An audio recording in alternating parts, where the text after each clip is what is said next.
ఇప్పుడు మనం చికెన్ వేసుకుందాం.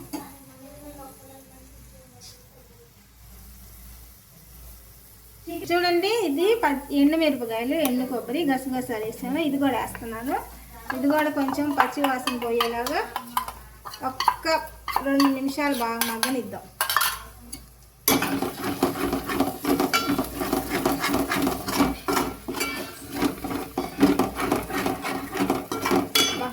లేదు వాసన అయితే ఆకలి పెరుగుతుంది నాకైతే. మా అమ్మాయికి అయితే ఎలా ఉందో. బాగుందా సిటీ వాసన? సూపర్ ఉంది. కొంచెం ఒక 5 నిమిషాలు, ఒక 2 నిమిషాలు మగ్గనిద్దామండి. మసాలా అంతా బాగా మగ్గింది. ఇప్పుడు చికెన్ వేస్తున్నా.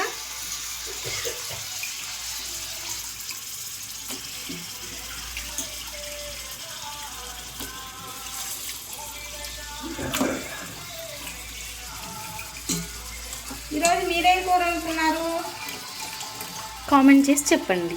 కామెంట్ బాక్స్లో కామెంట్ చేయండి ప్లీజ్ అండి. ఒక్క కామెంట్ అండి చేయండి. ఇంతవరకు నాకు ఎవరు కామెంట్ చేయలేదు, మెసేజ్ పెట్టలేదు. వెయిటింగ్. నా ఛానల్ సబ్స్క్రైబ్ చేసుకోండి. ఇది కేజీ చికెన్ అండి. గుంటూరులో కేజీ కాటా బాగానే కరెక్ట్గా వేస్తాం. కాకపోతే ఇది కోడి మాంసమా ఏం మాంసమా అది మాత్రం క్లారిటీ లేదండి. ఏదో మాంసం లేదంటే ఇప్పుడేం చేద్దామంటే మనం వేద్దాం. కల్లుప్పు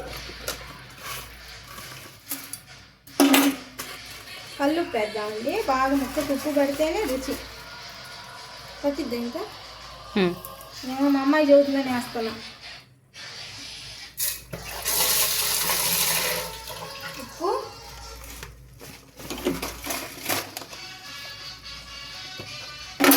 పసుపు, చిటికెడు పసుపు వేసి బాగా కలబెడదా.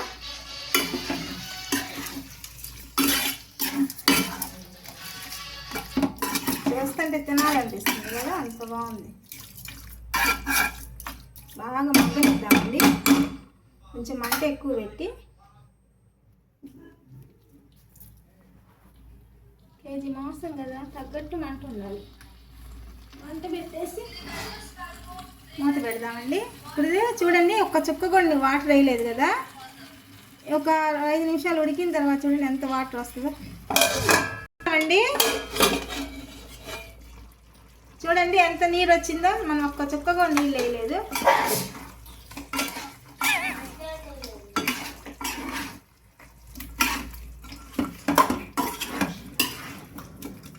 చూడండి ఎంత నీరు వచ్చిందో, గుజ్జు గుజ్జుగా.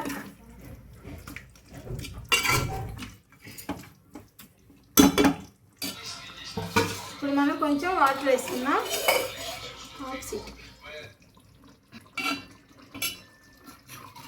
గిన్నెంతా శుభ్రంగా కడిగి మసాలా దాంట్లో వేసేసుకున్నాం.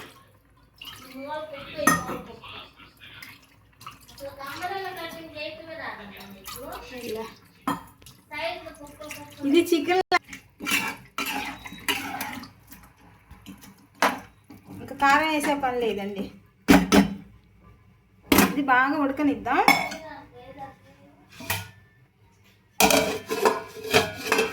10 నిమిషాలు బాగా ఉడకాలి. చూద్దామండి ఇంకొకసారి.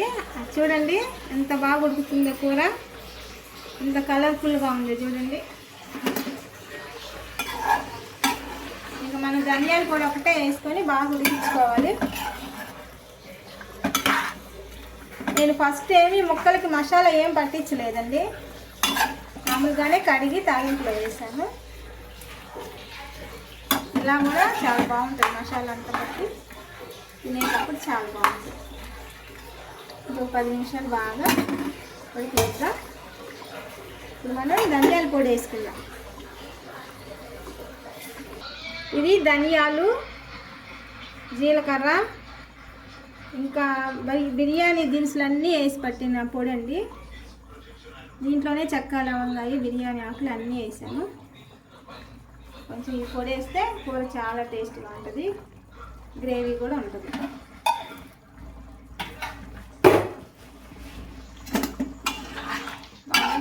పెట్టేసి ఇంకొక 10 నిమిషాలు ఉడకనిద్దాం. చూడండి ఇప్పటికే ముక్క చాలా వరకు ఉడికింది.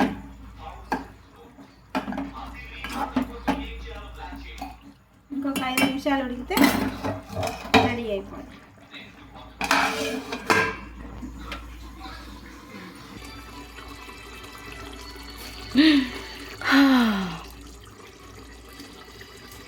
కొత్తిమీర కూర అంతా బాగా ఉడికిపోయిందండి. చూడండి చూడండి గుజ్జు గుజ్జుగా గ్రేవీ చూడండి అన్నంలో బాగా కలిసింది. ఇప్పుడు కొత్తిమీర పుదీనా వేసుకుందాం.